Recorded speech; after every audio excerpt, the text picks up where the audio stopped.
going on? Thank you so much. Feel like $1 million. Shout out TMZ, you up?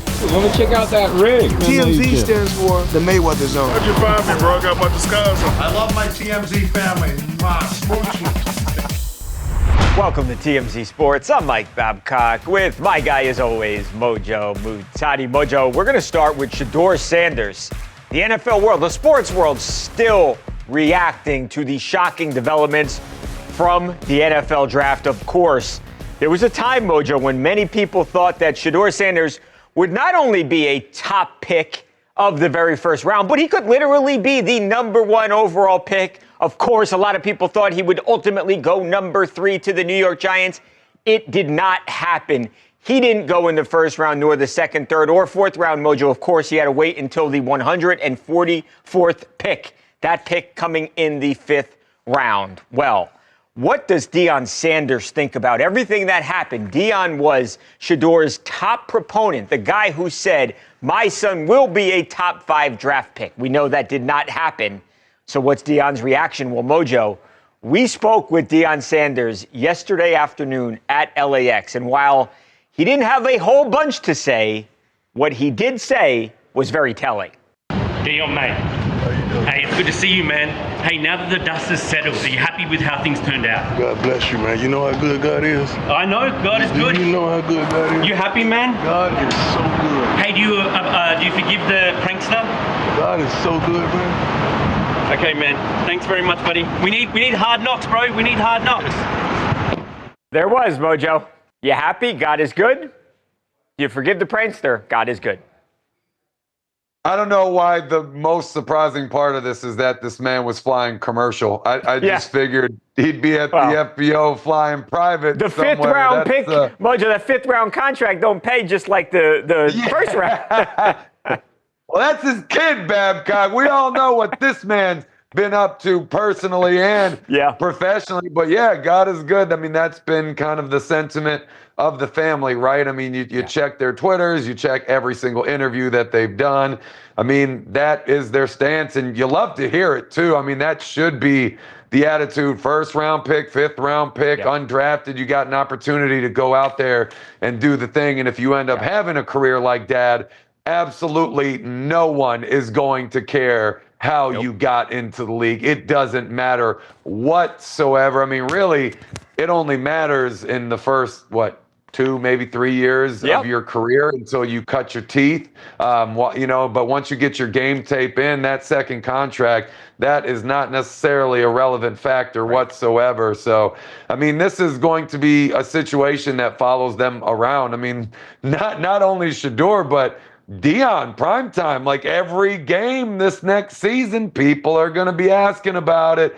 Hey, how'd your son do this week? What's your thoughts on your son? Did he play? Did he not play? What do you think about that 5th round rating? Was it accurate at this point, this far into the season? Like, these questions are going to linger for a very long time. And that's just how the game goes. And this was the most talked about thing in the NFL draft. A 5th round draft pick was the most talked about thing in the NFL draft over all the top picks. 1 overall. No one's even talking about the guy who got picked 1st overall. They're only talking about Shedeur right now. So, I mean, look, in some ways, maybe that's annoying to the family, but based off of a family that knows how to monetize and does well professionally and financially, this is a gift to them. I mean, they're probably going to stand to make all that money back and then some in endorsement deals off of all of this extra pub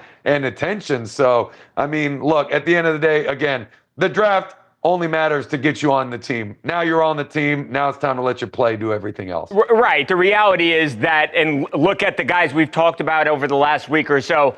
Look at Tom Brady. Look at Warren Moon. Chances are Shedeur Sanders is not going to be a Hall of Famer because most players that come into the National Football League are not Hall of Famers. But the bottom line is there is nothing that says this guy can't be the greatest quarterback of all time. I think, Mojo, you could make an argument that he really did land in a place that is really beneficial to him. They don't have some superstar quarterback in Cleveland right now. Deshaun Watson's hurt. Joe Flacco's old. And then you got a bunch of other young guys or unproven guys. So I think you could really make a strong argument that he wound up in a really good place that fits his talents. It remains to be seen what happens as far as the financial aspect of things. The reality is that Shedeur Sanders made millions of dollars at Colorado. He made massive, massive money in NIL deals. He'll have a ton of endorsements. So I think that's the least of the Sanders family's concern right now.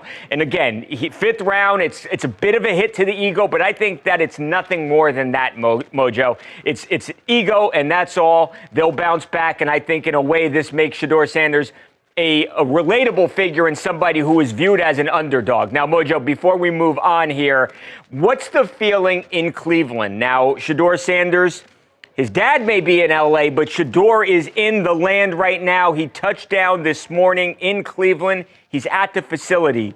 Mojo, we spoke with the guy who knows a little bit about winning because he won a couple of Super Bowls, 3 to be exact, not in Cleveland, but besides the aforementioned Tom Brady. I'm talking about Gerard Cherry, Mojo. He is a reporter. He's a radio guy for the team. He's got a big radio show in town. We spoke with him earlier today, Mojo, and we asked him, hey, what's the reaction in Cleveland to Shedeur Sanders? Totally a blessing. One, he's going to draw attention. That's never a bad thing for the entertainment business, right? So you get that component. And guess what? What if he is able to play at a level in which he played in the collegiate ranks? Then you've got a steal on top of a steal, and that you landed him in the 5th round. So if it works out that way, you have a guy who's going to draw public attention to you, and that's going to bring in more commerce to the city. And you have a guy who's a name. So that will only do anything but what? Help the Browns and the overall try to win and get it more attention. But ultimately, it's going to come down to what he does on the football field. And if he's able to do that, that'll certainly help his cause. And hopefully for him, this is a motivator, because I played with a guy named Tom Brady who had a chip on his shoulder. And after what Shedeur went through, he should have a cinder block on his shoulder. Here in Cleveland, everyone's ecstatic about it, happy. I think he's the 3rd best-selling jersey right now in the National Football League based upon draft stats. So he's killing it, and a lot of people are excited. Right, cinder block on his shoulder, Mojo. I am sure that's how Shedeur feels. And right, going back to the financial aspect for a second, he is one of the top 5 selling jerseys right now. I promise you, the Browns may have already made more money on Shedeur Sanders than they will pay him in his rookie contract.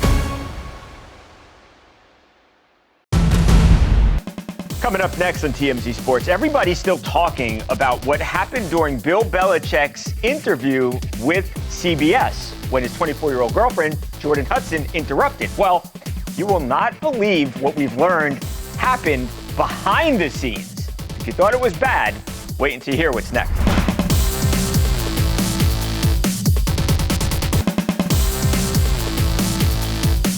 Welcome back to TMZ Sports, Mike and Mojo. Mojo, Bill Belichick's interview with CBS has gotten a ton of attention, not for anything that Coach said, but for what his girlfriend, his 24-year-old girlfriend, Jordon Hudson, did during the interview. We saw this. It was actually part of the ultimate video that aired. She stopped the interviewer as he asked Bill about the nature of their relationship, or the origin of their relationship, probably a better way to say it, Mojo. Well, we have now learned a little bit more about what happened during this interview, Mojo. And if you thought it was bad before, wait until you get a load of this, Mojo. So we have spoken with numerous people in a position to know about what happened here, Mojo.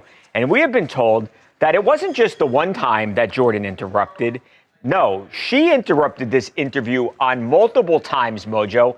And not only when it was about personal questions about her relationship with Bill. We've been told that there were football questions, Mojo, that Jordon actually interrupted. As a matter of fact, there was a moment, we're told, during the interview where Jordon was so unhappy that she actually left the room for something like 30 minutes before ultimately returning. Now, it's unclear how much longer the interview ended up carrying on, Mojo, after she returned, but we were ultimately told that CBS decided to cut this thing short. They had said this was too strange and we're done asking questions here. Not just that, Mojo, they were supposed to sit down with Bill for a second session, and CBS pulled the plug on that second interview. Just crazy, crazy stuff, Mojo. And again, if you thought it was bad when we found out that she just interjected for the relationship question, now to see how involved she was, mind blown. Yeah, it's all starting to make sense to me why Belichick's opting to go to college football for the first time ever. I mean, if this is going to be his relationship, I can't imagine all of this flying in an NFL locker room with NFL leadership. I mean, at the collegiate level, this dude is going to be worshipped. He's a god. Nobody's going to say anything to him whatsoever. UNC is so lucky to have this guy for so many reasons. They'll put up with almost anything just to be able to have him here. But I gotta hope for the guy who is revered as the best football coach in the game's history, that he maybe, hopefully, fingers crossed, told Jordan, like, hey, I don't want to talk about these three things, and let's use you in like a managerial capacity. Be my agent. You decline these questions so I don't have to. I mean, I gotta hope that conversation took place. Gonna go ahead and guess that it absolutely did not take place. And this lady was just coming off the cuff like that. But I don't know, Babcock. I mean, you talk about a guy who more or less founded the Patriot way. No nonsense whatsoever. There's no outside interferences, no shenanigans whatsoever. To see this, you gotta wonder what's going on. I mean, I don't know. I don't know what's going on with Bill. He's smiling a lot more these days. He's having a lot more fun. Way more than before, at least in that regard. But yeah, I don't know what's happening here. I'm curious to see how it impacts his career at UNC. But yeah, I don't know. They probably need to have a conversation behind closed doors about this one. Well, and Mojo, when you speak about UNC, we have also been told here now, we've spoken with people, again, who would be in a position to know this. People at UNC are concerned about this because she has been involved in a lot of what has happened with Bill in these couple of months since he's been hired, and they're getting an uneasy feeling about this. And I think this was certainly the biggest and most troubling moment to them, what happened during the interview. But there was some concern even before he ever sat down with CBS, and there I can tell you is a lot of concern right now. Now, Mojo, we actually, believe it or not, ran into Bill Belichick and Jordon Hudson last night. So they were leaving the Ritz Hotel in New York City, in Manhattan, and we were outside as they got into their car.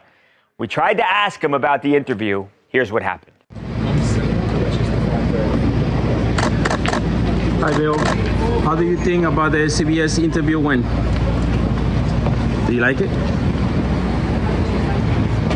Thank you. If you thought Deion was short and to the point, not a single word from Coach Belichick, nothing from Jordon Hudson, again, as they go to dinner last night in New York City. A lot of people very, very curious about this relationship, Mojo. I think a lot of people thought this was really cool, and hey, good for you, Coach, with the much younger woman. I think a lot of people starting to look at this relationship a bit differently, and the fans have questions, Mojo, bottom line.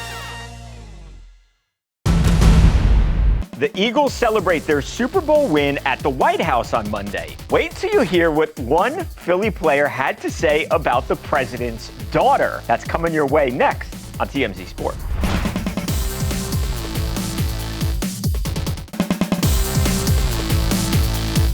Welcome back to TMZ Sports. Mike and Mojo. Mojo, a lot of people talking about Saquon Barkley and President Donald Trump's best friends forever friendship. Or Jalen Hurts skipping out on the White House visit yesterday.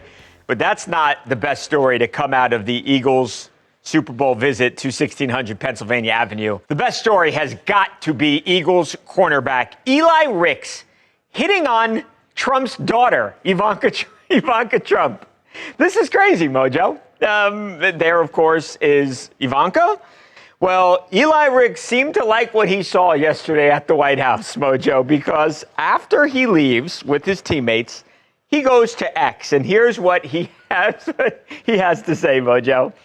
Donald Trump's daughter is beautiful. Damn. Okay? He then follows that tweet up with, after seeing her in person, Ivanka is exactly my type. So He's making it pretty clear, Mojo. He's into him some Ivanka. He likes her. Now, of course, as people will most likely know, Ivanka Trump is married. That's her husband right there, Jared Kushner. He has been married to Ivanka since 2009, so they've been married for 16 years, Mojo. They've got 3 children together. Eli Ricks is also 20 years younger than Ivanka, which Bill Belichick says, what? That you guys are like the same age? So I don't know that this is going to happen for him, Mojo. I'm very curious how Donald Trump feels about this. I welcome you into my home, and now you're hitting on my daughter who's married.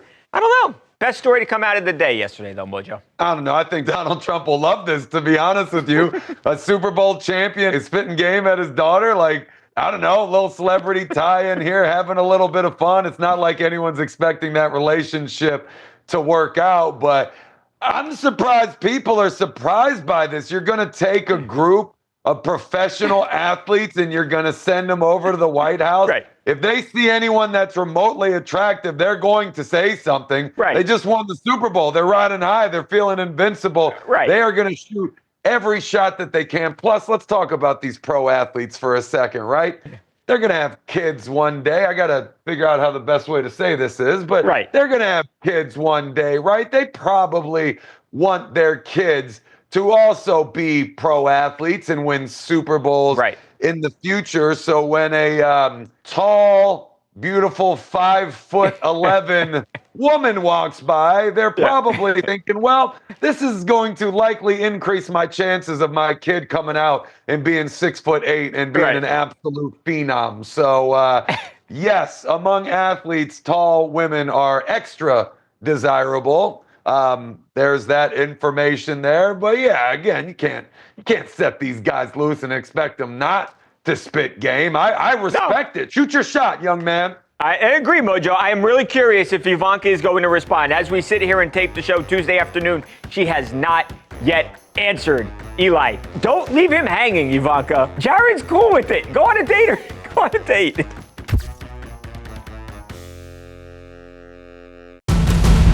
Up next, The Rock like you've never seen him before in a trailer for a new movie when TMZ Sports returns right after this.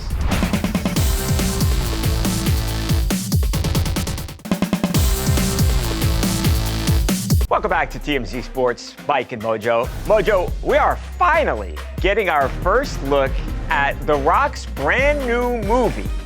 He is, of course, and we've talked about this before, he is playing former UFC champion Mark Kerr, 2-time UFC heavyweight champion, by the way, debuted way back in the day, Mojo, at UFC 14. We just passed UFC 314. So way back in the day, one of the original OG MMA stars. And again, The Rock is playing Mark Kerr in this movie that is dropping at the beginning of October.